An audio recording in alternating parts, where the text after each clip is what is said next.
State news కి స్వాగతం.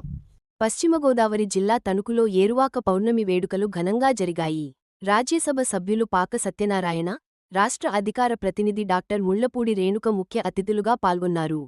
రైతుల జీవితానికి ప్రతీక అయిన ఈ పండుగ సందర్భంగా కేంద్రం సబ్సిడీలు, డ్రోన్ల సాయంతో వ్యవసాయానికి పెద్దపీట వేస్తోందని, రైతులు సాంకేతికతను అందిపుచ్చుకోవాలని పిలుపునిచ్చారు.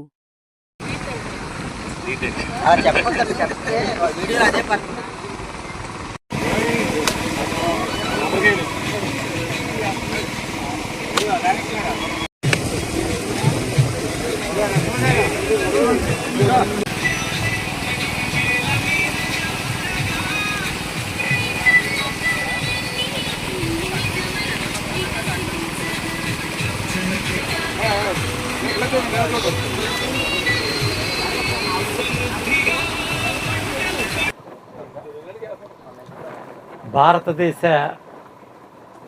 మౌలిక వసతుల మూలకల్పంలో వ్యవసాయ ప్రాధాన్యత సంతరించుకున్నటువంటి ఆధారంగా ఉన్నటువంటి భారతదేశం, అందులో ముఖ్యంగా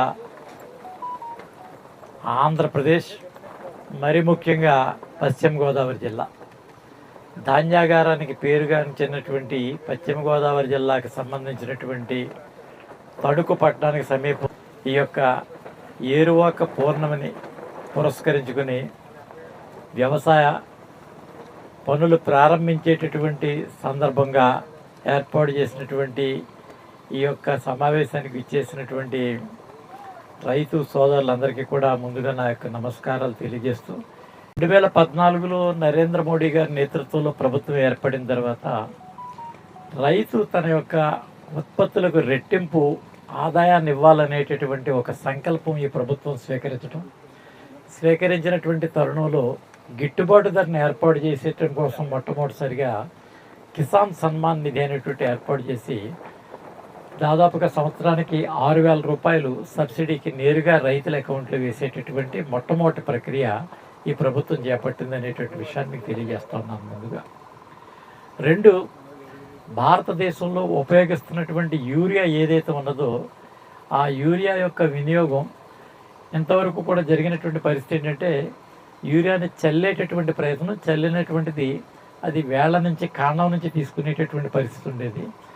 అయితే నానో టెక్నాలజీ ద్వారా డ్రోన్స్ తోటి ఈ యూరియాని స్ప్రే చేసి ప్రతి మొక్కకి పైనుంచి ఆకు నుంచి తీసుకునేటటువంటి రెండో పద్ధతి. దానివల్ల యూరియా యొక్క వినియోగం గణనీయంగా తగ్గిస్తూ రాబోయేటటువంటి రోజుల్లో యూరియా యొక్క వినియోగాన్ని తగ్గించాలనేది రెండో మార్గం. అది కూడా ఈ ప్రభుత్వం తీసుకున్నటువంటి రెండో అతిపెద్ద నిర్ణయం. రైతులు జరుపుకునేటటువంటి ఈ సందర్భంలో మరొకసారి ఈ సాంప్రదాయాన్ని ఈ సమాజానికి అందజేసి తెలియజేయాలనేటటువంటి దృక్పథంతో ఈ యొక్క కార్యక్రమాన్ని ఏర్పాటు చేసినటువంటి రేణుకా చౌదరి గారికి, అదే రక్త బృందానికి అందరికీ కూడా పేరు పేరున మరి నేను ధన్యవాదాలు తెలియజేస్తూ, ఇటువంటి అద్భుతమైనటువంటి కార్యక్రమంలో పాల్గొనేటటువంటి అవకాశం నాకు కల్పించినందుకు వారికి మరి నేను శిరస్సు నమస్కారం తెలియజేస్తూ మీ అందరి దగ్గర సెలవు తీసుకుని నమస్కారం.